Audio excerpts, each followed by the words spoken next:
hari ini silaturahmi ketiga kota Temanggung, Ungaran, dan Semarang.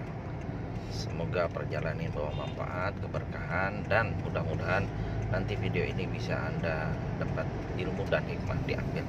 Terima kasih, sampai nanti Anda bisa melihat materi-materi yang kita dapatkan. Semoga bermanfaat. Terima kasih. Tapi ada yang belum datang juga. Kalau Bu Sri tadi sampai nyasar sampai pasar Ngades. Alhamdulillah sudah sampai pertemuan di kota Temanggung.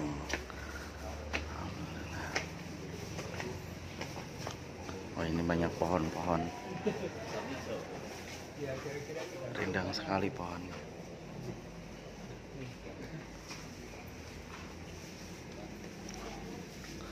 Grand Garden. Salam Pak. Ayo silakan.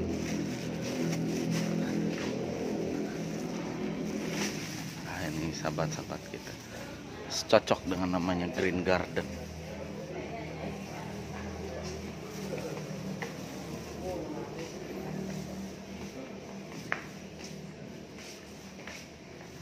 Wah, berjejer kayak mau menerima mantenan nih. Sing nikahannya kayak Pak Rusli. Calonnya mana Pak Rusli? Kayak mau mantenan wae. Assalamualaikum ibu-ibu. Ya, ini biar masuk TV besok. Iya. Di mana nih posisi duduknya? Mulai. Assalamualaikum warahmatullahi wabarakatuh. Waalaikumsalam. Untuk mukadimah di bagian depan, perkenalkan saya nama Pierre Adi Hartono. Saya usia 50 tahun. 50 tahun. Sebelumnya saya Boleh agak keras nggak Pak suaranya Pak? Sebelumnya saya pegawai bank, Oh. Bank Plat Merah, Bank BNI 46. 22 tahun saya bergelut dengan dunia riba. Dan itu membuat saya nyaman sekali, tapi memang karena Allah sangat sayang dengan saya akhirnya bisa berhijrah, dan proses hijrahnya juga sangat mahal bagi saya, suatu yang ujian yang berat bagi saya. Saya bergabung atau bekerja di BNI tahun 96, kemudian saya baru resign kemarin 2018, jadi sudah. Assalamualaikum warahmatullahi wabarakatuh. Perkenalkan, nama saya Yoga. Saya anggota PBMI Temanggung. Saya ikut PBMI sejak akhir tahun 2017. Jadi selama saya ikut PBMI itu, saya disuruh memperbaiki sholat awal waktu.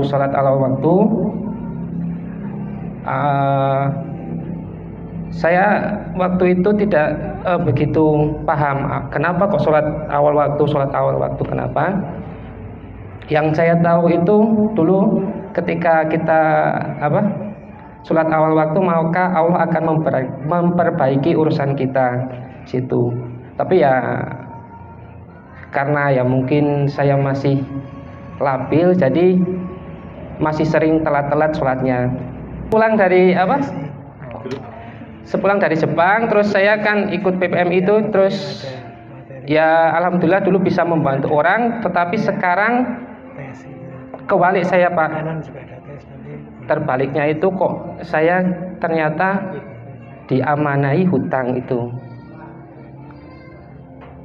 Saya muter gimana mau usaha apa ini. Baru Februari saya keluar kerja, Maret anak itu sakit. Dengan terpaksa saya pinjam sama teman saya. Sampai saat ini pun juga masih jatuh temponya itu bulan September, tapi teman saya masih bisa mau dipakai dulu nggak apa-apa. Terus kemarin hari seminggu ini dengerin kajian pagi Ustadz Yudi yang bercerita itu tentang pernah ceramah di Magelang Pelosok yang rentenir itu. Ya itu. Terus dari situ saya mendengarkan kata-kata Ustadz Yudi. Masalah itu datang. Salah satunya itu karena saya itu tidak telat sholat, meremehkan sholat itu.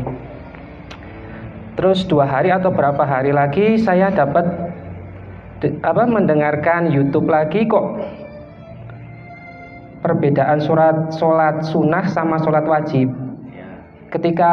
Kenapa kok ketika kita itu melaksanakan sholat wajib tepat waktu, maka hukumnya wajib Allah menolong kita, sedangkan sholat sunnah itu hukumnya sunnah, terserah Allah mau kapan menolong kita, terserah Allah. Jadi saya mencoba untuk memperbaiki dan melihat diri saya.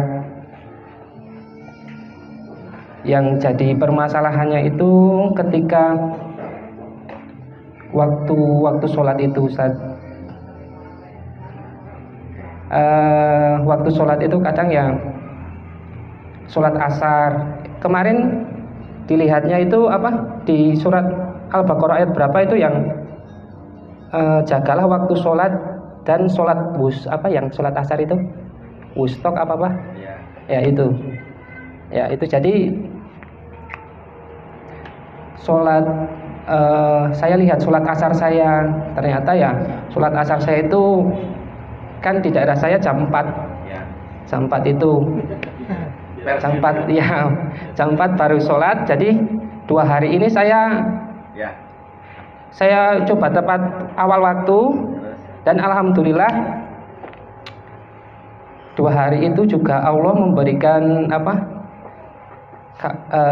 kabar menenangkan hati saya. Itu apa yang saya selalu pikirkan, itu ternyata ada orang yang lebih susah daripada saya gitu, Ustaz.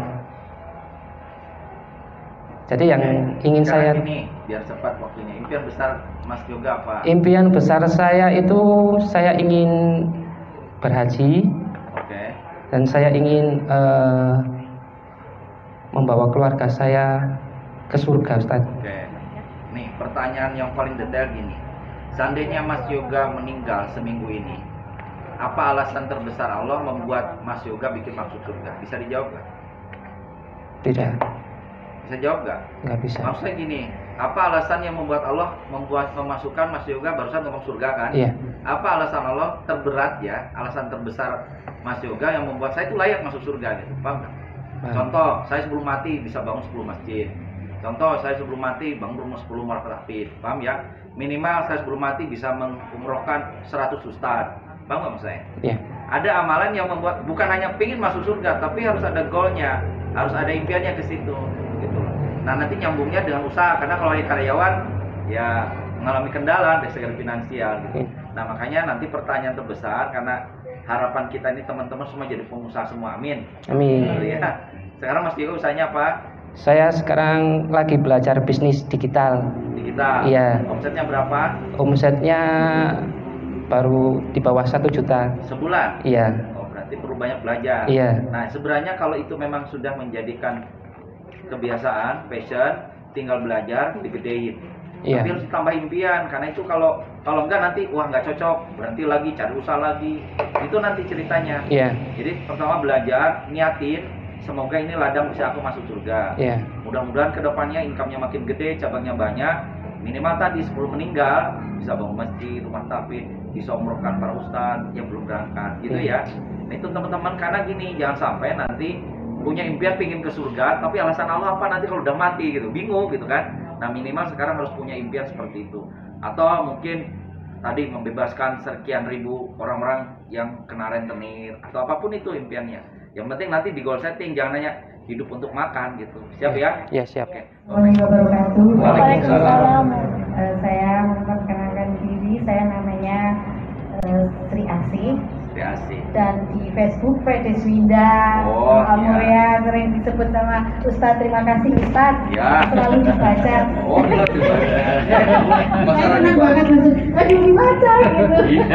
Dibaca aja senget ya. Malah didatangi gitu. Iya. Terima kasih dengan mewakili dari Mbak Yeni, istrinya Mas Fauzi, Mbak Nia, dan kawan-kawan semua. dan kawan-kawan semua Gitu. yang sudah ikut di live ya, Ya. di live ya. Saya dengan adanya buku Lunas Hutang itu saya tertarik itu dari Mas Fauzi. Ya. Terus Mas Fauzi ke rumah, Ya. terus memperlihatkan bukunya, terus saya membaca dan saya tertarik. Akhirnya saya mengikuti. Ya, sudah diamalin semuanya? Insya Allah Hutangnya udah lunas? belum. Bertahap. Oh, bertahap berapa lagi, Bu? Masih kurang 50% ada? Iya. Kurang lebih. Alhamdulillah. Semoga besok segera lunas. Iya. Amin. Doanya dari Bapak Ibu Ya. sekalian. Perubahan yang didapatkan apa, Bu? Banyak sekali, Ustaz. Salah satunya Salah satunya saya juga jadi ikut ini. Oke. Terus ibadahnya. ibadahnya jadi rajin, Oke. rajin tahajud, rajin seperti menyesal kalau tidak melaksanakan semua itu. Oke. Ya, terus merasa tenang, merasa damai, banyak teman juga. Oke. Terus merasa saya tidak sendirian. Oke. Emang nggak sendirian, Bu? Iya. Ada kanan kirinya. Iya, betul. Terus punya cita-cita. Apa, Bu, cita-citanya? Cita-citanya saya ingin usaha saya lancar, terus saya bisa membuat panti asuhan. Saya ingin punya anak-anak bimbingan saya, anak yatim piatu. Oke. Ya, gitu. Kalau selama ini saya baru bisa sesuai dengan transfer begitu. Tapi semoga saya suatu saat asuhan Islam. Ya. Semoga panti asuhan saya tidak hanya satu, bisa beberapa titik. Oke. Ya, semoga memang belum kelihatan seperti apa, tapi saya punya cita-cita. Ya. Siap ikut PPMI ya, Bu ya? Insya Allah. Oke, siap. Nanti tinggal diisi formulirnya. Jadi kami itu adalah perkumpulan pengusaha Muslim Indonesia. Jadi kita perkumpulan ini sudah berdiri kurang lebih 7 tahun yang lalu gitu. Kami sudah ada perwakilan. Kalau perwakilan seperti tadi sudah saya sampaikan berarti sudah ada kepengurusan. Temanggung belum ada, Pak. Ya, anggota ada itu satu yang muncul. Harusnya mungkin sekitar 16 orang ya, Mas Yoga ya, tapi belum karena kesibukan mungkin gitu. Perwakilan 30 kota sudah ada. Nah, fokus kami memang kami pergerakan dakwah gitu, intinya dakwah sosial gitu ya. Bagaimana teman-teman semangat menjadi pengusaha, mengikuti sunnah Rasul, Pak, pengusaha. Tapi pengusaha tanda kutip yang memang kalau bisa tidak boleh punya hutang, terutama hutang riba. Itu Pak, visi utama. Ada beberapa visi ke depan juga bahwa kita juga terutama untuk kegiatan sosialnya ya, ada protap secara nasional bahwa setiap, kalau yang sudah ada kepengurusan, ada setiap Jumat itu namanya Jumat Berkah, mulai bersih-bersih masjid. Jadi tim, jadi teman-teman kumpul kemudian bersih masjid gitu. Ada namanya bagi-bagi nasi, itu nanti ke duafa, ke panti, program sosial kita yang rutin biasanya diadakan untuk teman-teman yang sudah ada kepengurusan. Kemudian ada juga dari segi bisnis, istilahnya itu tadi silaturahim, mensinergikan antara teman-teman satu dengan yang lain, yang bisa, yang sudah punya bisnis mungkin berbagi infonya ke yang belum punya bisnis, yang bisnisnya sudah bertumbuh bisa memberikan ilmunya kepada yang lain. Intinya seperti itu saja. Tetapi kita fokusnya sebenarnya itu tadi bahwa apapun masalah yang ada muncul dari kita itu sebenarnya karena dosa kita saja gitu. Kita biasanya ada seminar spiritual dan wirausaha, biasanya itu roadshow biasanya seminggu 4 kota. Tapi karena corona tidak ada sama sekali. Biasanya termasuk Pak Fauzi dulu ikut di Bogor ya, di Hotel Salak. Itu sebenarnya kegiatan rutin kita. Itu salah satu media dakwah gitu. Dan media dakwahnya selama corona alhamdulillah kita sudah ada channel YouTube juga yang bisa diakses, itu channelnya Ustadz Didi juga kan seperti itu. Itu sementara yang kita kerjakan, dan alhamdulillah insya Allah kita ini baru mimpinya, tapi sudah bukan mimpi lagi, sudah terbangun sebenarnya juga. Kita akan membangun PPMI Center berada di Yogyakarta. Di situ nanti ada masjid yang insya Allah menjadi percontohan nasional. Kalau masjid yang sekarang ada adalah di Jogokarian, bagaimana masjid bisa semua masyarakat di sekitar, mulai dari finansialnya seperti itu, pengennya juga seperti itu masjidnya. Kemudian nanti ada rumah tahfidnya juga, dan ada istilahnya apa itu nanti untuk kegiatan inkubator bisnis juga. Seperti itu, kita baru membebaskan tanah kemarin hampir 1000 meter di Jogja dengan nominal 27M, sudah terbayar 1,7 ya, tinggal kurang 1 miliar. Insya Allah segera mudah-mudahan untuk menutup dan kita segera membangunnya. Itu PPMI Center, karena kita juga perjalanan baru termasuk PPMI ya, belum ada 10 tahun juga. Mohon doanya, semoga itu menjadi visi misi kami. Itu aja. Assalamualaikum warahmatullahi wabarakatuh. Di dalam Sahih Bukhari dan Muslim diriwayatkan bahwa hanya ada 3 yang akan menjadi jariah, di mana orang sudah meninggal tetapi pahala tetap mengalir. 1, orang yang bersedekah fisabilillah. 2, orang yang punya ilmu yang bermanfaat. Dan 3, anak yang soleh selalu mendoakan. Untuk itu ada kesempatan untuk kita semuanya untuk mendapatkan jariah itu. Salurkan zakat, infak, sedekah Anda untuk pembebasan tanah masjid dan pondok tahfidz di Banguntapan Bantul lewat PPMI. Mandala ala khair falahu ajru mislu amilihi. Siapa yang memberikan fasilitas untuk jalan-jalan kebaikan, maka pahalanya mengalir kepada siapapun yang akan wakaf kepada PPMI. Saya Ustadz Wijayanto. Assalamualaikum warahmatullahi wabarakatuh.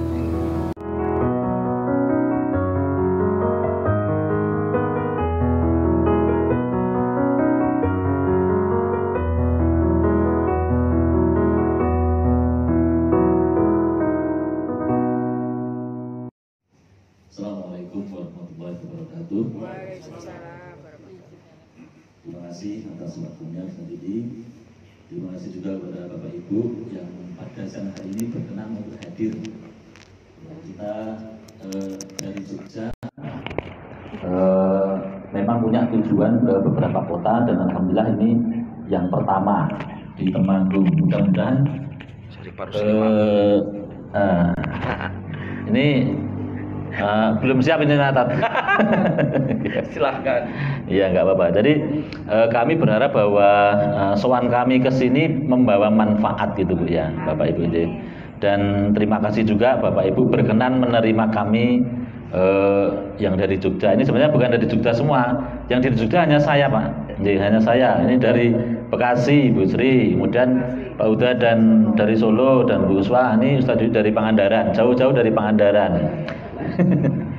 Iya, Bapak Ibu yang tidak punya usaha siapa? Yang punya belum usaha. punya usaha siapa? Punya usaha semua aja? Saya Pak. Ya, kan tadi udah punya usaha. Makanya usaha kan gini, usaha saya kan ikut istri, maksudnya Usahanya ikut istri. ya. Terus kalau saya kan istilahnya kalau usaha yang utama itu belum ada. Oh, belum ada. Sekarang usaha apa berarti? Sampingan ya.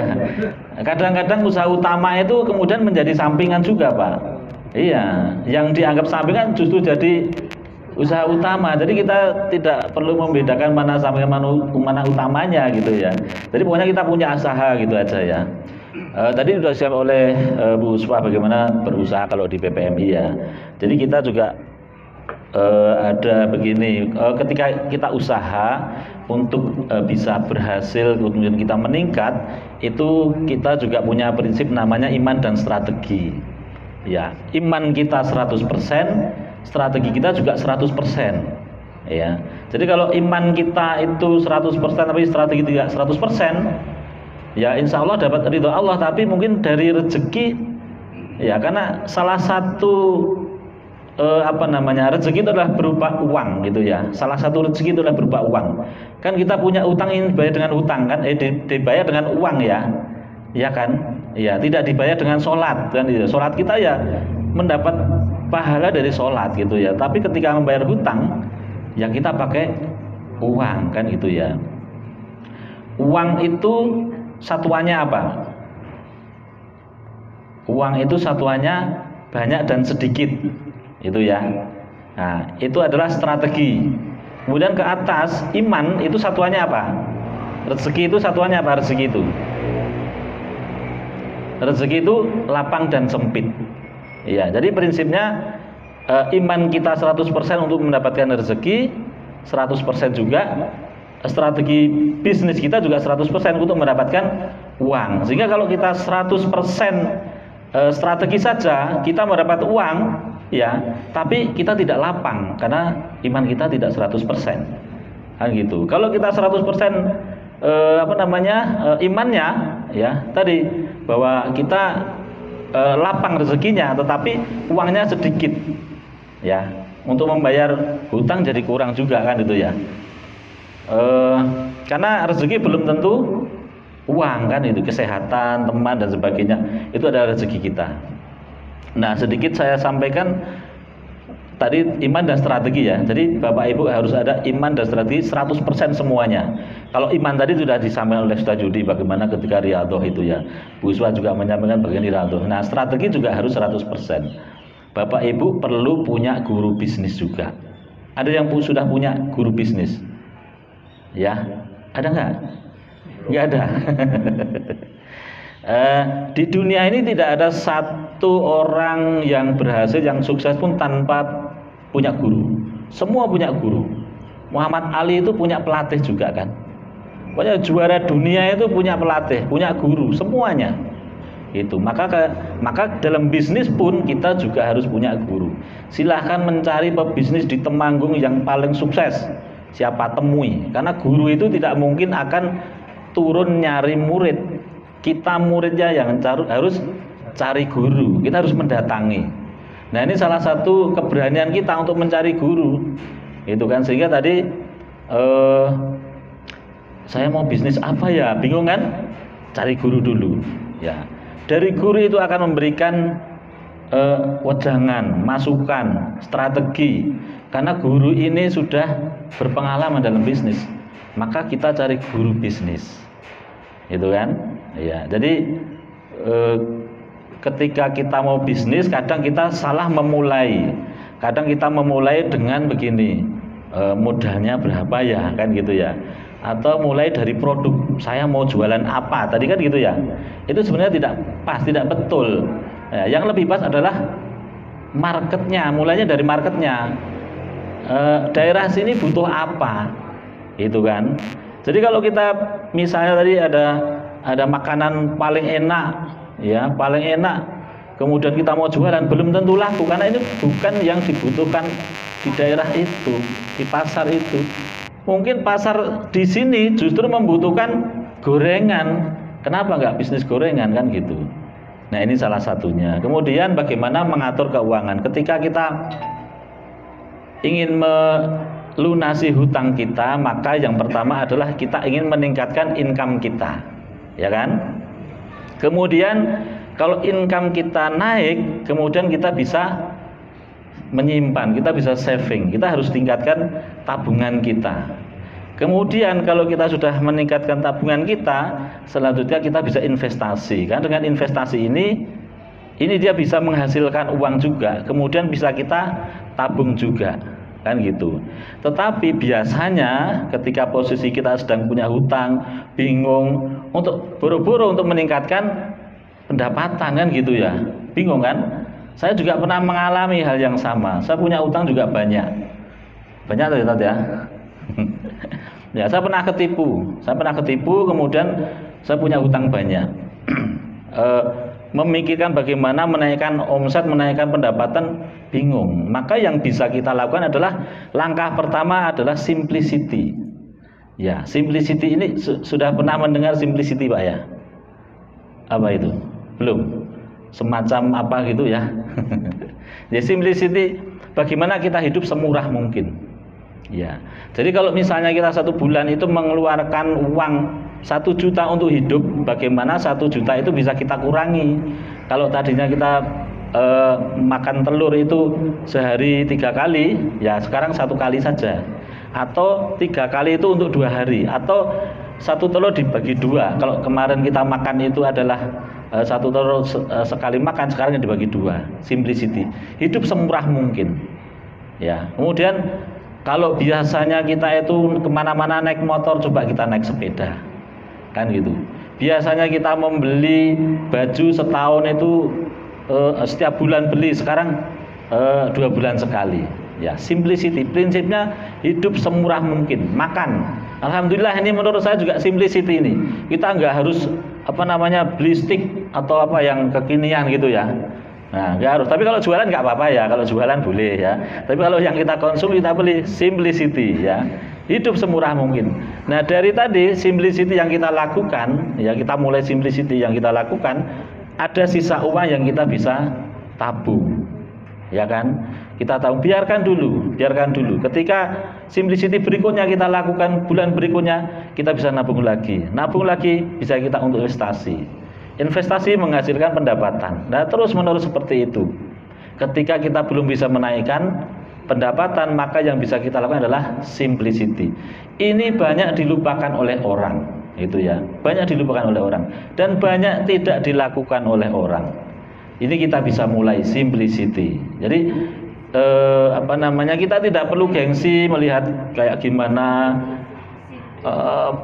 yang penting adalah kita punya free cash nantinya. Kita udah hilangkan saja gengsinya. Kita berpenampilan biasa saja nggak apa-apa, tapi duitnya banyak. Yang penting kan seperti itu. Itu lebih penting kan itu ya. Nah, ini simplicity. Ini bisa kita lakukan langkah awal ketika kita dalam posisi kesulitan begitu ya. Mudah-mudahan pas start 10 menit belum. Itu sudah tinggal 3 detik lagi. Gimana, ada pertanyaan, Bu? 5 menit lagi. Oh, 5 menit lagi. Kirain mau tanya gitu. Dari tadi maksudnya. Oh iya. Jadi simplicity dulu yang segera kita lakukan saat ini. Kalau sudah, alhamdulillah. Kalau belum, mulailah. Nah, kemudian tadi untuk bisnis itu dimulai dari pasar, dari market, bukan dari produk. Ya, kita mau bikin minuman, bikin apa, itu mulainya tetap dari pasar. Di sini yang dibutuhkan apa? Kalau misalnya dibutuhkan justru bahan baku untuk bikin minuman, masuklah di situ. Ya.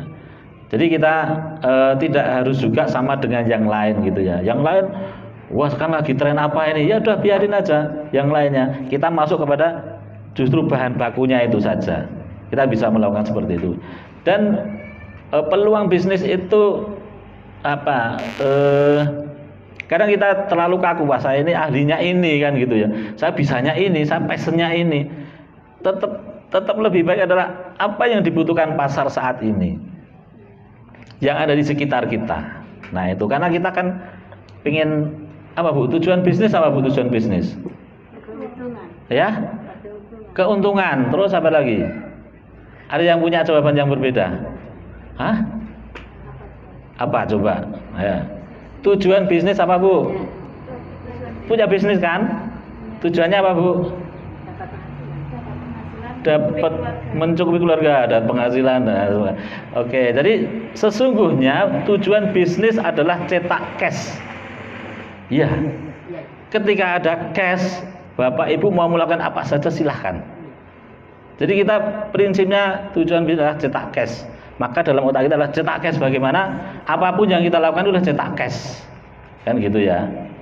Tadi untuk penghasilan, keuntungan itu juga bagian dari cash. Jadi kita ada ketika kita punya aset, bagaimana aset ini bisa menghasilkan jualan ini bisa menghasilkan uang ini adalah profit, free cash.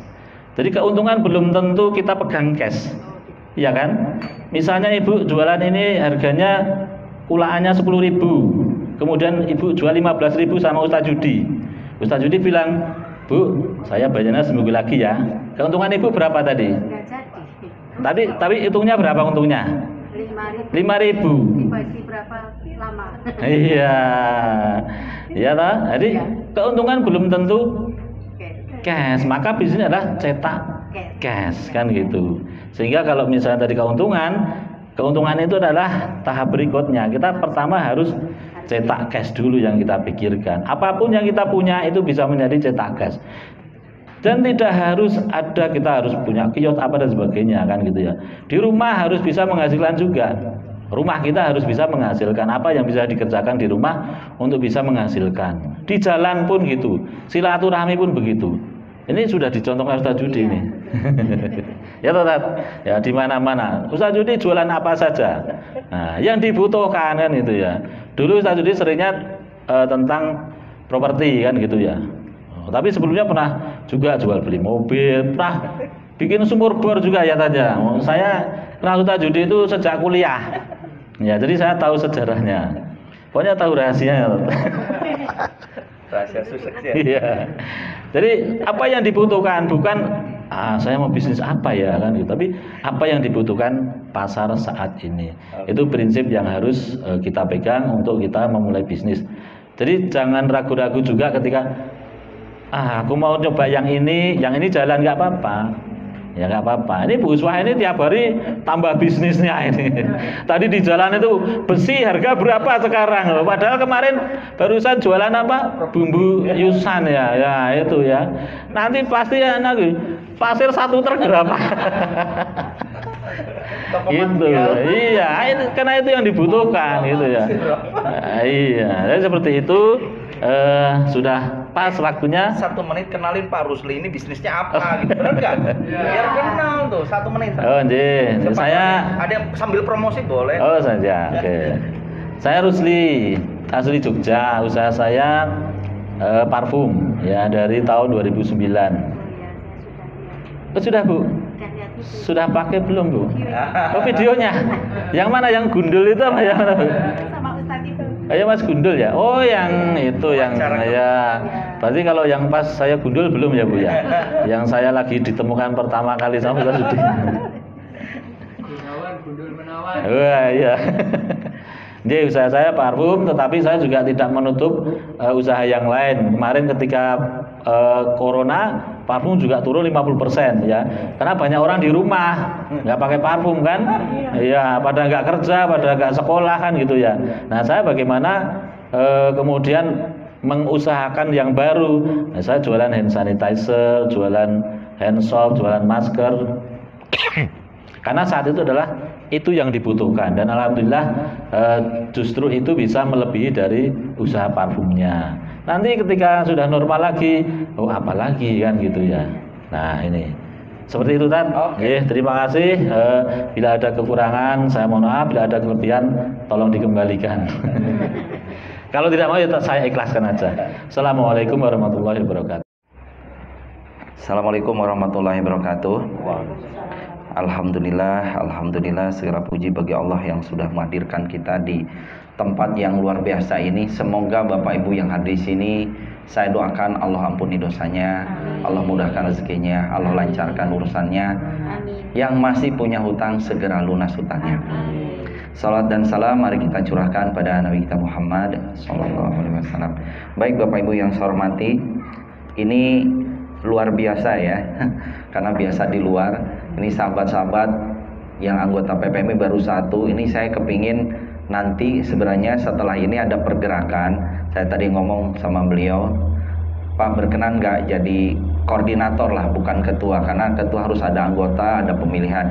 Minimal koordinator dengan teman-teman yang ada di sini gitu ya. Nanti ada beberapa PR untuk koordinator supaya ini nanti kan dari berbagai macam latar belakang usahanya bisa berkembang. Nanti dampaknya mudah-mudahan hutangnya lunas. Pokoknya tadi gini, pertanyaan saya Bapak Ibu siapkan dari sekarang dan siapkan jawabannya. Udah dicatat belum? Udah disimpan di sini belum? Apa coba pertanyaannya? Apa alasan terbesar Anda gitu ya? Apa alasan terbesar Anda hingga membuat Anda layak masuk surga? Paham ya? Jadi ya Allah, jadi besok pada saat ada di hisab ini, ya Allah, sebelum saya meninggal, saya mengumrohkan sekian orang, saya sudah bangun sekian ribuan anak yatim gitu. Jadi Bapak Ibu semua punya impian dari sekarang, startingnya di situ. Nah itu seperti hanya visi misi daripada PPMI ada di surat As-Saff ayat 10 sampai 13. Ya, di situ Allah berfirman, bismillah, maukah aku tunjukkan suatu perdagangan yang menyelamatkan kamu dari azab yang pedih, yaitu kamu beriman kepada Allah dan Rasulnya. Makanya di Riyadhah disebut level 1, benerin wajib dan sunnahnya. Jadi kalau bahasanya tadi kalau sholatnya masih telat-telat itu, yaitu sering delay kan, setengah jam, seperempat jam, wajar. Allah juga sering delay rezeki kita juga. Jadi kalau bahasa keren, perbaiki sholatmu, maka Allah akan perbaiki hidupmu. Jadi pertama itu dari situ, syarat bisnis loh Pak. Syarat berbisnis dengan Allah, beresin sholat wajib. Nah setelah ini settle, makanya di Riyadhah nanti ya, nanti Anda wajib ikut Riyadhah PPMI level 1, level 2, level 3 ya, level 4, besok kita ada wisudanya juga. Nah apa yang terjadi, masuklah ke tahapan ke level 2, sehingga Bapak Ibu semua belajar tadi mengenal ilmu bisnis. Jadi sebenarnya sebelum bisnis, sholat wajib sunnah itu harus benar dulu. Kalau kita kebalik, bisnis dulu, ngutang dulu gitu ya baru ingat oh ada riba toh. Kita kan balik-balik sekarang. Tapi kalau sudah terlanjur, yuk kita benerin bareng-bareng. Baru setelah Bapak Ibu jadi pengusaha harus diniatkan. Jadi niatnya itu yang pertama, pinjam air minum bentar. Nah contohnya saya mau jual air minum, saya harus jadi pengusaha pocari sweat. Untung saya target ya, taruhlah 100 juta sebulan. 100 juta sebulan. Ini 100 juta. Apa yang Bapak Ibu pikirkan tentang 100 juta? Beli mobil, beli rumah, naikkan omset, buka cabang, betul nggak? Keluar semua kan? Pingin ini, pingin ini, pingin ini. Nggak ada yang salah. Itu kita masih di dunia, itu normal-normal aja. Tapi harus ada nilai ke akhiratnya. Makanya tatkala Bapak Ibu semua kejar akhiratmu, maka dicukupkan. Kenapa saya harus penghasilan 100 juta? Harus buat sistem nanti, biar nanti ada 20 panti asuhan yang setiap bulan sembokanya saya backup. Paham nggak? Semangat Anda semangat untuk akhirat apa dunia? Paham Bapak Ibu? Nah dampaknya kalau semangat akhirat, omset lagi turun, alhamdulillah. Lagi naik, alhamdulillah. Sekarang lagi turun, ada corona, waduh perusahaanku hancur gitu kan. Padahal di situ ingat sekali lagi kemarin definisi masalah itu yang menguatkanmu, masalah itu yang mendewasakanmu, masalah itu yang bikin kita jadi takwa. Nggak ada kok Bapak Ibu asal kitanya positif. Nah kalau kita sudah visinya tadi beriman pada Allah dan berjalan dengan harta dan jiwamu, dan itulah orang-orang, sampaikanlah kabar gembira kepada orang yang beriman. Dan di situ hadiahnya apa? Diampuni dosa, dikasih surga, namanya surga Anda, diberikan pertolongan dan kemenangan yang dekat waktunya. Nanti bisa dilihat ayat surat As-Saff ayat 10 sampai 13 ya. Nah, yang mau saya bahas sedikit, ini dipraktekkan seperti halnya bisnis Abdurrahman bin Auf. Ini persis kayak corona sekarang. Nah, Bapak Ibu semua, ini mudah-mudahan jiwa Abdurrahman bin Auf ada di dalam diri kita semua. Amin. Gini, setelah pulang perang Tabuk, begitu lama, bisnis para sahabat kan kurma. Kurma itu kalau dilamain pasti membusuk. Karena gak ada freezer zaman dulu ya. Membusuk mau tidak mau, kalau membusuk tidak bisa dijual lagi. Tapi Bapak Ibu semua, siapa yang hendaki busuk? Allah juga gitu. Apa yang terjadi? Melihat para sahabat sedih, dia membahagiakan dengan cara membeli semua kurma busuk. Dibelilah biar dia dapat press money untuk modal lagi beli kurma yang baru. Lihat bisnisnya apa? Dalam rangka membahagiakan, menolong orang lain. Belilah. Karena dia ngaji sama Rasul bahwasannya orang yang cepat besok hisabnya adalah orang yang miskin. Laporan, ya Allah saya udah jatuh miskin. Kalau Bapak Ibu semua kan pingin jadi kaya nggak kaya-kaya, dia nggak miskin nggak jadi miskin-miskin. Kebalik ya. Apa yang terjadi Bapak Ibu semua? 2,5-3 minggu kemudian datanglah utusan dari kota Yaman. Di kota Yaman ini ceritanya dia diutus kerajaan nyari kurma busuk. Karena di situ ada wabahnya persis kayak corona, sulit disembuhkan. Dia datangin kata dokter, cuma bisanya hanya dengan kurma busuk, gak bisa kurma yang baru. Semua pasar habis, udah diborong sama Pak Abdurrahman. Datanglah ke rumahnya, Assalamualaikum Pak Abdurrahman. Katanya ini Bapak ngeborong ya, kurma busuk. Memang ada yang bisa saya bantu Pak? Di kota kami ada wabah, dan wabah itu tidak bisa disembuhkan oleh apapun kecuali oleh kurma busuk. Lah ternyata kurma busuk dibeli Bapak semuanya. berkenankah saya beli kurma busuk Bapak 10 kali lipat dari harga pertama Bapak beli? Terus, ya Allah, kalau kayak gini kapan saya miskinnya ya? Paham nggak Mas saya? Ini real, sesungguhnya bisnis yang disebut berjihad dengan harta dan jauh. Hartanya ada nggak? Jiwanya nggak ada. Jadi Bapak Ibu semua, mohon maaf, ini nanti dipraktekkan dalam bisnis Anda sehari-hari. Jadi Bapak Ibu semua, hari ini bisnis harus ada untung. Untungnya apa? Kalau mungkin keluar ya, makan, lihat kanan kiri ada Gojek, udah makan belum? Ayo makan, tak bayarin gitu. Itu harus. Kalau belanja umpamanya ada berapa ke beli peyek, beli apa, berapa 30.000, bayarlah 60.000. Itu sedekah yang luar biasa loh. Paham Ibu? Siap praktekan ya. Ini berbisnis dengan Allah. Tadi surat As-Saff, biar nanti Bapak Ibu termasuk orang yang beruntung. Sudah diampuni, pasti beruntung.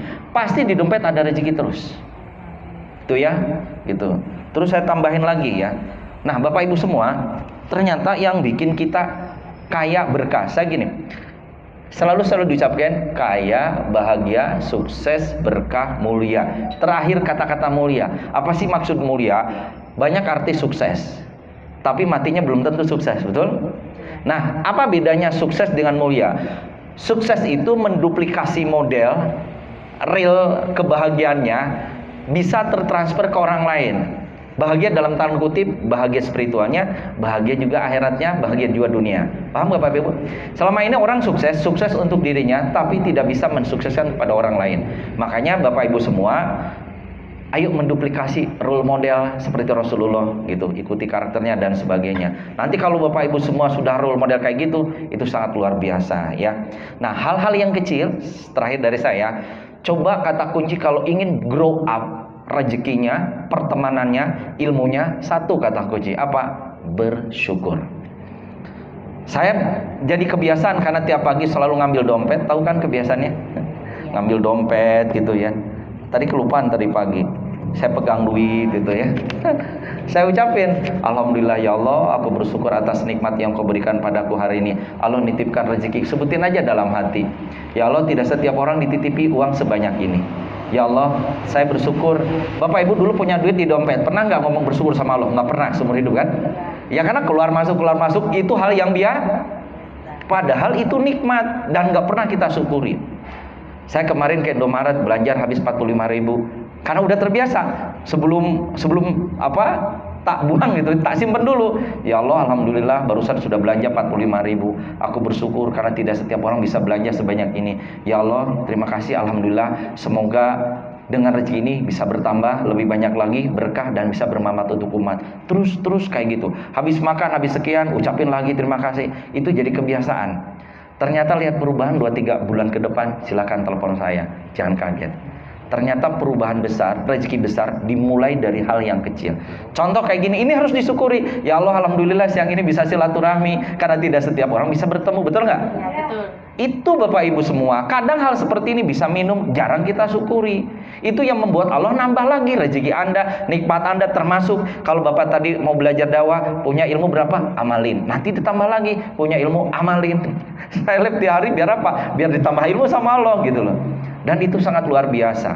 Itu yang disebut sama namanya ilmu momentum. Sekali lanjutkan nanti akan terbiasa.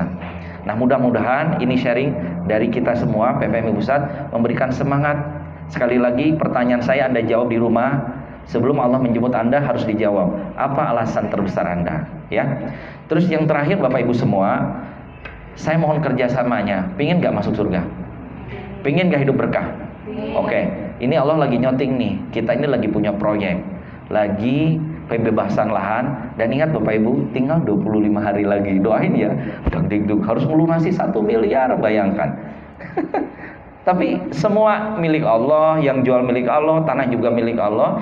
Nah, ini kita lagi proses pembangunan rumah tahfidz sama masjid, dan di dalamnya nanti ada kegiatan keagamaan, spiritual dan dakwah. Nah, mumpung Bapak Ibu lagi hadir nih, saya biasanya mau ngajak Bapak Ibu bareng-bareng, yuk minimal komitmen ini, sekali lagi bukan uangnya sekarang, komitmen. Karena komitmen ini Anda ngomong itu dicatat sebagai amal satu kebaikan, dicatat ya, 1 amal kebaikan. Pak Yudi saya sedekah sekian, belum sedekah Allah catat.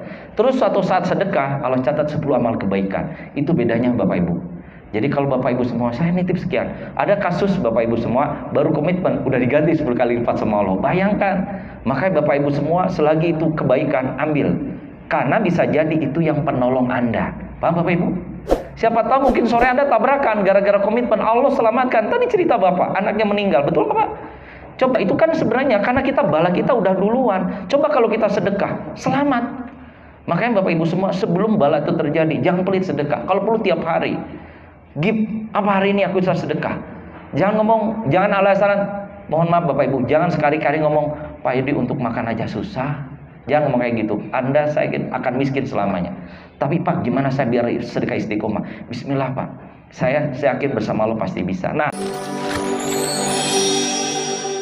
Assalamualaikum warahmatullahi wabarakatuh. Di dalam Sahih Bukhari dan Muslim diriwayatkan bahwa hanya ada 3 yang akan menjadi jariah, di mana orang sudah meninggal tetapi pahala tetap mengalir. 1, orang yang bersedekah fisabilillah.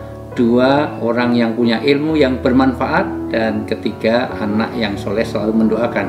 Untuk itu ada kesempatan untuk kita semuanya untuk mendapatkan jariah itu. Salurkan zakat, infak, sedekah Anda untuk pembebasan tanah masjid dan pondok tahfidz di Banguntapan Bantul lewat PPMI. Mandala ala khair falahu ajru mislu amilihi. Siapa yang memberikan fasilitas untuk jalan-jalan kebaikan, maka pahalanya mengalir kepada siapapun yang akan wakaf kepada PPMI. Saya Ustadz Wijayanto. Assalamualaikum warahmatullahi wabarakatuh.